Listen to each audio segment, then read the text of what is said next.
थोड़ी सी सब्ज़ मिर्चें शामिल कर लेते हैं, थोड़ा सा हरा धनिया और ये थोड़ी सी अदरक भी शामिल कर लेते हैं।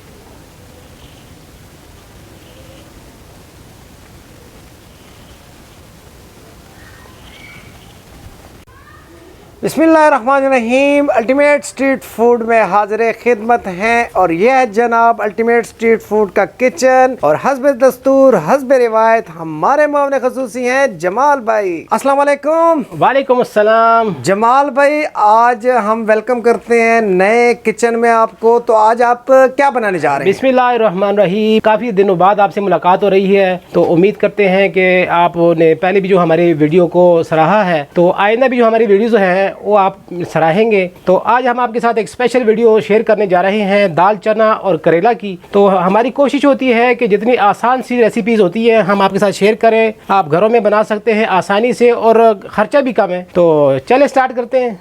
बिस्मिल्लाहिर्रहमानिर्रहीम। तो इसके लिए हमने दाल चने के लिए है 1 पाव और इसको तकरीबन आधा घंटा हो चुका है, हमने भिगो के रखी हुई है। इसको हम उबालेंगे। और इसके लिए हमने 1 किलो करेले लिए हैं, साथ में हमने 3 अदद प्याज लिए हैं दरमियानी साइज़ के और 6 अदद हमने टमाटर लिए हैं। और गार्निशिंग के लिए हमने ये धनिया थोड़ा सा लिया है, 4-5 मिर्ची लिए हैं और छोटा सा अदरक का टुकड़ा लिया है और ये कनौर क्यूब्स की हमने ली है, तो ये भी शामिल करेंगे हम। और साथ साथ हमने जो पेस्ट बनाना है उसके लिए हमने थूम और अदरक दोनों लिए हैं, इसको हम कूट के इसका पेस्ट बनाएंगे। तो चले स्टार्ट करते हैं। तो सबसे पहले हमने एक देगची ली है दाल गलाने के लिए है, तो इसमें हम दाल डाल लेते हैं और आग जला लेते हैं इसके नीचे। तो जब तक दाल गलती है तो हम बढ़ते हैं करेलों की तरफ। तो सबसे पहले हम करेले काट लेते हैं और इसका जो बाकी प्रोसेस है वो आपको साथ साथ हम बताएंगे कि कैसे इसकी कड़वाहट ख़त्म करनी है। तो चले स्टार्ट करते हैं यहाँ से। तो इसको हम इस तरह पहले चीरा लगाएंगे सबको।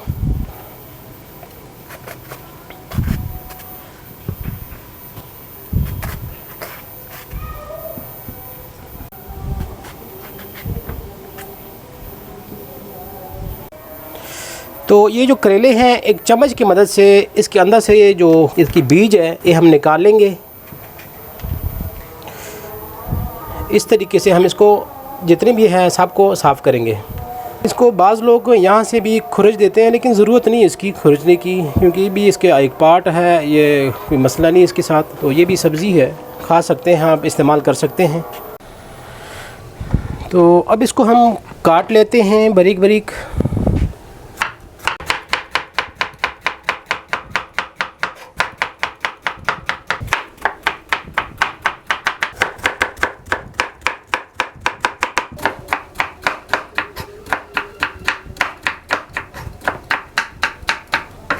तो करेले हमारे थारे कट चुके हैं। अब इसको हम एक बर्तन के अंदर शिफ्ट कर लेते हैं और इसकी जो कड़वाहट है उसको हमने ख़त्म करना है। कैसे ख़त्म करना है ये हम आपको बताएंगे।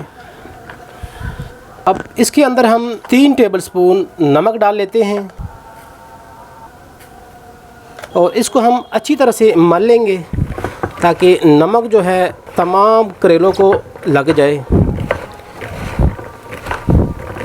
इसको अच्छी तरह से हमने मिक्स कर लिया है। अब इसको हम रखेंगे एक 10 मिनट के लिए, तो ताकि इसका जो पानी है वो भी निकल जाएगा। दोबारा इसको फिर मलेंगे। मलने के बाद फिर अगला जो प्रोसेस है हम आपके साथ शेयर करेंगे, तो हमारे साथ रहिएगा। तो इसको हम रख देते हैं 10 मिनट के लिए। तो बढ़ते हैं हम नेक्स्ट स्टेप की तरफ। तो ये मैंने देसी लहसुन लिया है, तकरीबन 10 से 15 जवे है और साथ में 2 छोटे छोटे पीस अदरक के, ये हम कूटेंगे, इसको पेस्ट बनाएंगे हम। तो नंगनी में जो आपको पेस्ट बनाने का तरीका हम सिखा देते हैं, ये थोड़ा थोड़ा करके इसमें डालेंगे और इस तरीके से इसको आपने कूटना है। थोड़ा थोड़ा करके इसमें डालेंगे तो अच्छी तरह से ये कूटा जाएगा। साथ ही ये अदरक हम छोटे छोटे पीस में काट के इसके अंदर शामिल कर लेंगे और इसको भी कूट लेंगे।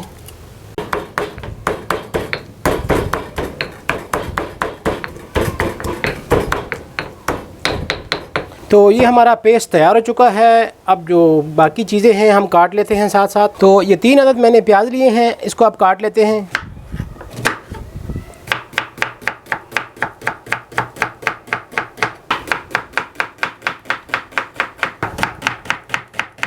तो प्याज हमारा कट चुका है, टमाटरों को भी काट लेते हैं।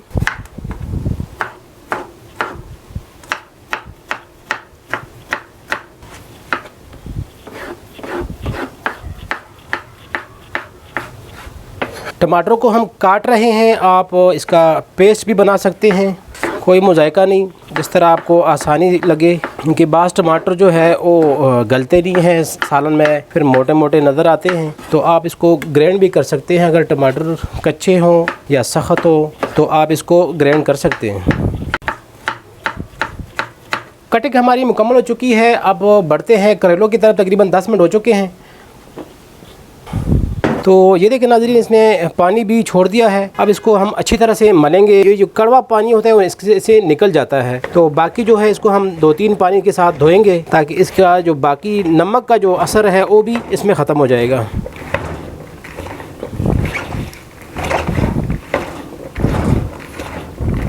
तो बताता चलूँ कि जैसे ये पानी छोड़ देगा तो आप समझ जाइए कि इसकी जो कड़वाहट है काफ़ी हद तक इससे निकल चुकी है। ये देख लें नाज़रीन, ये सिर्फ जो नमक मैंने डाला था उसकी वजह से इसमें पानी निकल रहा है।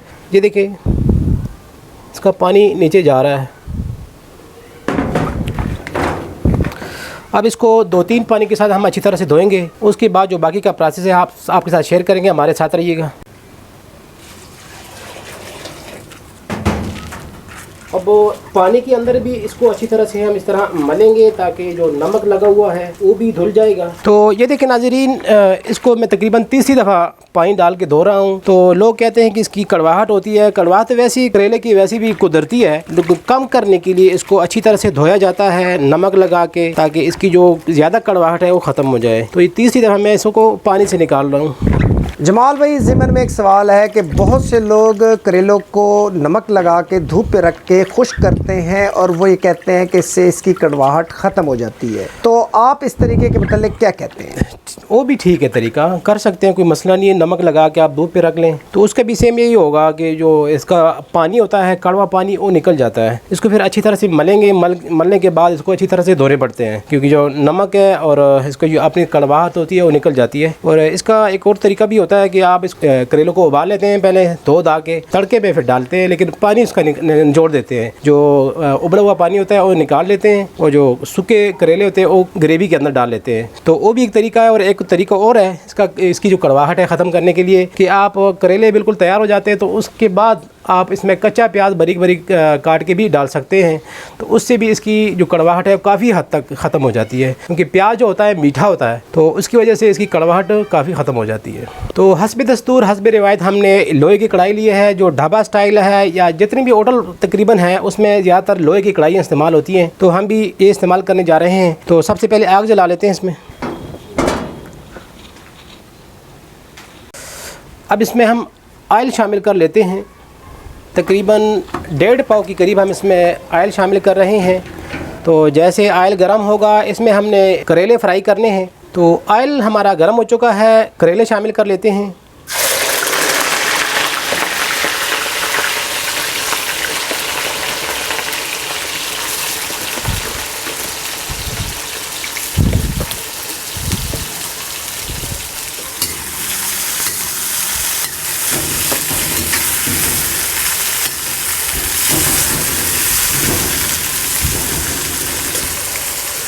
तो करेलों को हमने फ्राई करने हैं, बहुत ज़्यादा भी नहीं करने हैं ताकि बहुत कड़क ना हो जाए, थोड़े नरम नरम हो। तो इसको हमने उतार देने हैं। तो फ्लेम आप देख रहे हैं कि हमने हाई रखा हुआ है, क्योंकि ये ढाबा स्टाइल कुकिंग है। तो घरों के अंदर जो चूल्हे होते हैं इतनी स्पीड उसकी नहीं होती, प्रेशर उसका इतना नहीं होता, तो उस पर ज़्यादा टाइम लग सकता है। इस पर जो ज़्यादा प्रेशर वाले चूल्हे इस पर कम टाइम लगता है। तो इसको आपने ज़्यादा बिल्कुल फ्राई नहीं करने, क्योंकि कड़क नहीं करने इसको, तो थोड़े नरम नरम इसको रखने हैं, तब इसका मज़ा आएगा खाने में। तो करेले जिस तरह हमें चाहिए हमने गोल्डन तकरीबन कर लिए फ्राई। ज़्यादा इससे नहीं करने आपने, ये हम निकाल लेते हैं, क्योंकि ज़्यादा फ्राई करने से बिल्कुल कड़क हो जाते हैं तो वो खाने में मज़ा नहीं देता फिर। तो ये देखें नाज़रीन, हमने सारे करेले जो है निकाल लिए हैं। अब जो ऑयल हमारा बचा हुआ है इससे हम इजाफी जो ऑयल निकाल लेंगे और इसी ऑयल के अंदर हमने तड़का बनाना है इसका। तो जमाल भाई तकरीबन कितना ऑयल जो है वो आप निकालेंगे और कितना जो ऑयल है वो फर्दर यूज़ करेंगे? 150 ml के करीब हमने इसमें शामिल करना है ऑयल, जो पकाने के लिए हमें चाहिए। बाकी एक्स्ट्रा है हम निकाल लिया है, अलग से बर्तन में डाल लिया है। तो अब इसी ऑयल के अंदर ये प्याज शामिल कर लेते हैं।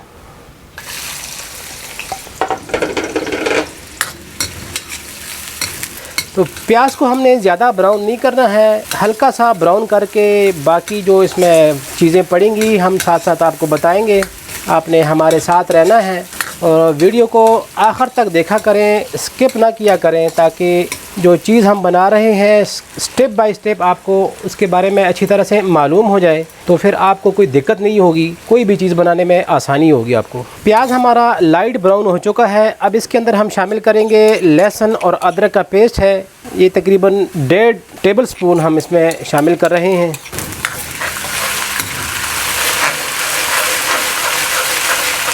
तो लहसुन और अदरक को भी थोड़ी देर के लिए हम फ्राई करेंगे ताकि इसका जो कच्चापन है वो ख़त्म हो जाए। तो लहसुन और अदरक का जो कच्चापन है वो ख़त्म हो चुका है। अब इसमें हम टमाटर शामिल करेंगे।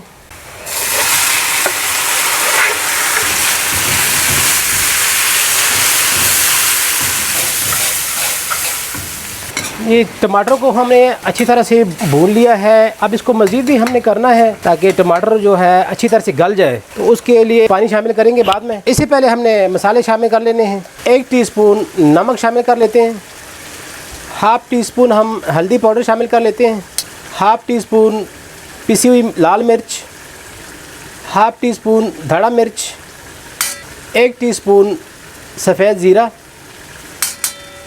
1 टेबल स्पून हम धनिया पाउडर शामिल कर लेते हैं। तो इसमें 1-2 चीज़ें मसाले हमने बाद में शामिल करने हैं, तो वो आखिर में शामिल होंगे। तो बाद में आपको बताएंगे कि कौन कौन सी चीज़ें हमने और मज़ीद शामिल करनी है। तो मसालों को तकरीबन 2 से 3 मिनट तक के लिए अच्छी तरह से हमने भूनना है ताकि मसालों की जो खुशबू है वो भी निकल आए और मसाले अच्छी तरह से पक जाए। तकरीबन 2 से 3 मिनट हो चुके हैं। अब इस मौके पे थोड़ा सा हम पानी शामिल करेंगे, आधा कप, ताकि जो टमाटर है हमारे अच्छी तरह से इसमें मिक्स हो जाए। और इसको तकरीबन 4 से 5 मिनट के लिए हम ढक के रखेंगे और फ्लेम को हमने मीडियम रखना है। तो तकरीबन 4 से 5 मिनट हो चुके हैं। टमाटर भी अच्छी तरह से नरम हो चुके हैं। उसको थोड़ी देर के लिए हम भूनेंगे अच्छी तरह से।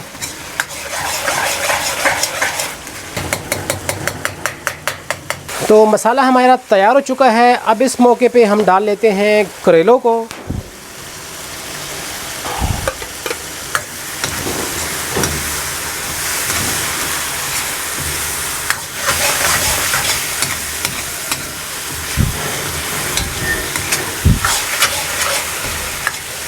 इसको 3-4 मिनट के लिए हमने अच्छी तरह से भूनना है। तो इस मौके पे शामिल कर लेते हैं कनौर चिकन क्यूब्स।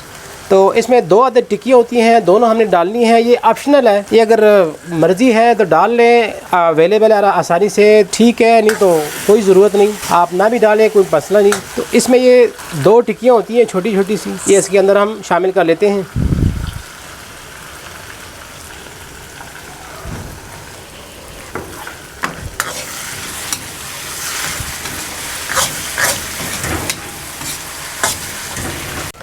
तो इसकी जो आग है हम स्लो कर लेते हैं, बिल्कुल हल्की आंच पे इसको 3 से 4 मिनट के लिए रख देते हैं। और हम बढ़ते हैं गार्निशिंग की तरफ। जो चीज़ें हमने रखी हैं उसको काट लेते हैं। तो 1 इंच का अदरक का टुकड़ा हमने लिया है, जिस तरह होटलों में कटा जाता है उसी तरह काट के हम आपको दिखाएंगे।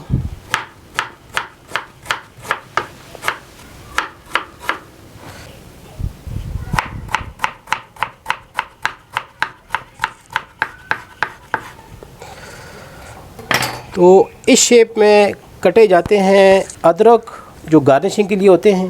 तो आप ही बिल्कुल इस शेप में काट सकते हैं, कोई मुश्किल नहीं, आसानी से कट सकता है।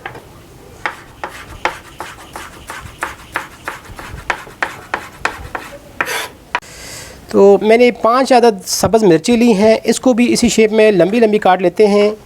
कटिंग के लिए आप तेज़ छुरियाँ इस्तेमाल किया करें, अगर आपको डर ना हो हाथ कटने का। अगर हाथ कटने का डर हो तो जिस तरह मर्ज़ी इस्तेमाल किया करें। तो ये मिर्चें भी कट चुकी हैं। अब ये थोड़ा सा धनिया हमने लिया है, इसको भी बारीक बारीक काट लेते हैं।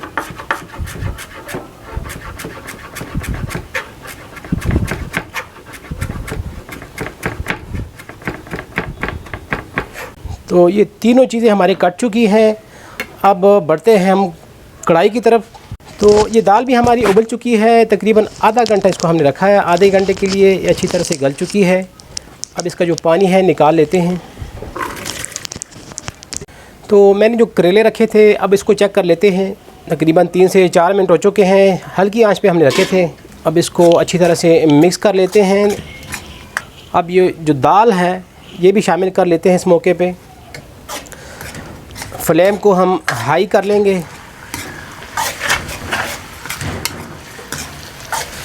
इसको 3-4 मिनट के लिए मज़ीद हम भूनेंगे, क्योंकि जो दाल हमने डाली है उबली हुई दाल थी।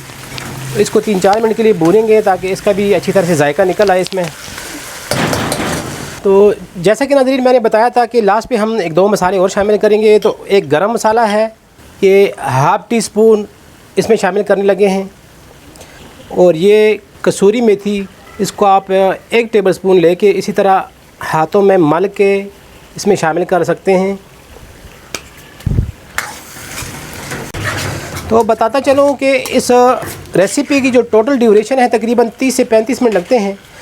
तो बिल्कुल रेडी हो जाती है 30 से 35 मिनट में। तो इस मौके पे थोड़ी सी सब्ज़ मिर्चें शामिल कर लेते हैं, थोड़ा सा हरा धनिया और ये थोड़ी सी अदरक भी शामिल कर लेते हैं।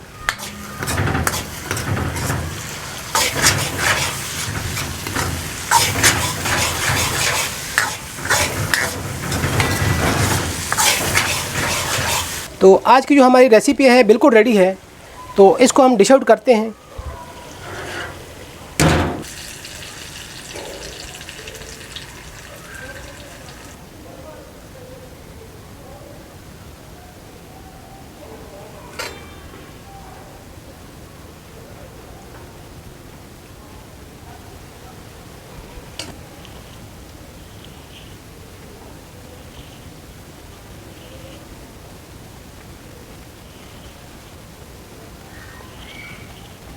तो जनाब ये थी आज की हमारी दाल करेले की एक ढाबा स्टाइल रेसिपी, और उम्मीद हम यही करेंगे कि ये रेसिपी आपको पसंद आई होगी।